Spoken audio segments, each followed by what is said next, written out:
साथियों नमस्कार, मैं हूं विनय देवांगन और आज हम पढ़ेंगे पास्ट टेंस। और पास्ट टेंस का पहला भाग पास्ट इंडेफिनिट।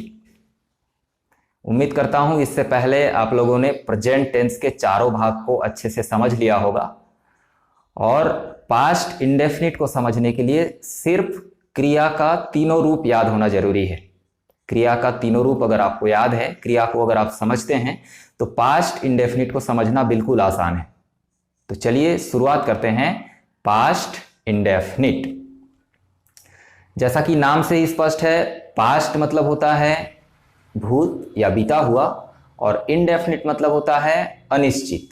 तो ऐसा वाक्य जिससे किसी कार्य के बीते समय में होने का पता चलता हो, लेकिन उससे समय का पता न चलता हो, पास्ट इंडेफिनिट या फिर अनिश्चित भूतकाल कहलाता है।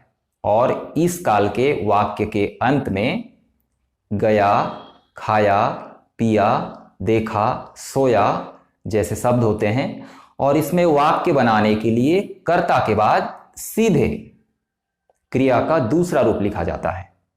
न तो इसमें एस या यस लगाना पड़ता है, न ही किसी प्रकार के सहायक क्रिया लगाने की आवश्यकता है। आज तक हमने जितने भी टेंस पढ़े या फिर आगे भी और टेंस पढ़ेंगे, उन सब में सबसे सरल टेंस है पास्ट इंडेफिनिट। इसमें सिर्फ क्रिया का दूसरा रूप लिखा जाता है। चलिए उदाहरण देखते हैं और इसको समझते हैं। जैसे मैं गया।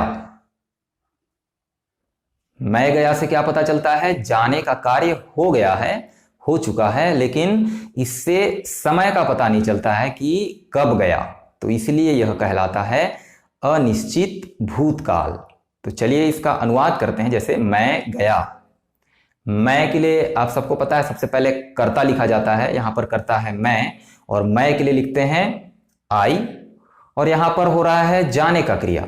तो जाने की क्रिया का हमको लिखना है दूसरा रूप, जो है वेंट। तो ये हो गया मैं गया के लिए आई वेंट।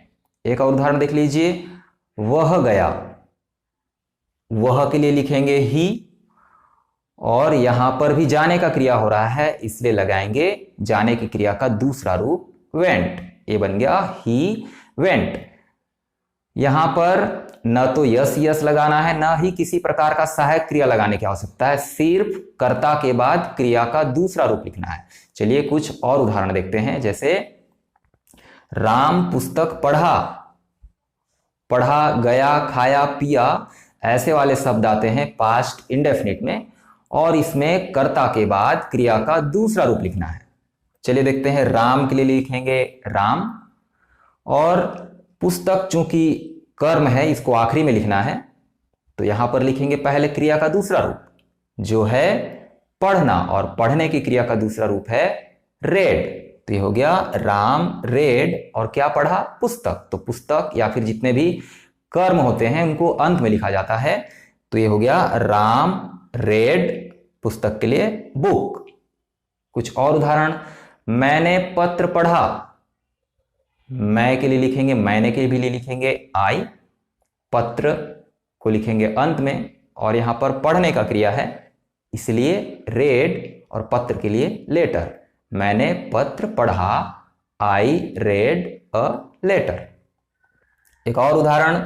वह नदी में कूदा। वह नदी में कूदा। तो वह के लिए लिखेंगे ही, और यहां पर कौन सा क्रिया हो रहा है? कूदने का। तो कूदने का क्रिया का सेकंड फॉर्म होगा जंप। पहला फॉर्म है जंप, तो सेकंड फॉर्म यहां पे लिखना है, तो हो जाएगा जंप। और कहां पर कूदा? नदी में। नदी में के लिए लिखेंगे into the river. He jumped into the river. वह नदी में कूदा। मैं खाना खाया। मैं पानी पिया। मैं घर गया। जितने भी खाया, पिया, पढ़ा, लिखा, देखा वाले शब्द होंगे वो आएंगे पास्ट इंडेफिनिट में, और इसमें हमको लगाना है क्रिया का दूसरा रूप। तो ये था साथियों आज का लेसन। और इस लेसन से हम दो वाक्य याद रख सकते हैं। पहला मैं गया आई वेंट, और दूसरा वह गया ही वेंट। इन दो वाक्यों को अगर आप याद रखेंगे तो पास्ट इंडेफिनिट से रिलेटेड जितने भी वाक्य होंगे उसका आप आसानी से अनुवाद कर सकते हैं। बस आपको क्रिया के तीनों फॉर्म या फिर क्रिया का दूसरा रूप याद होने की आवश्यकता है। उम्मीद करता हूं यह लेसन आपको पसंद आया होगा, पास्ट इंडेफिनिट समझ में आया होगा। अगले वीडियो में फिर से मुलाकात होगी। बहुत बहुत धन्यवाद।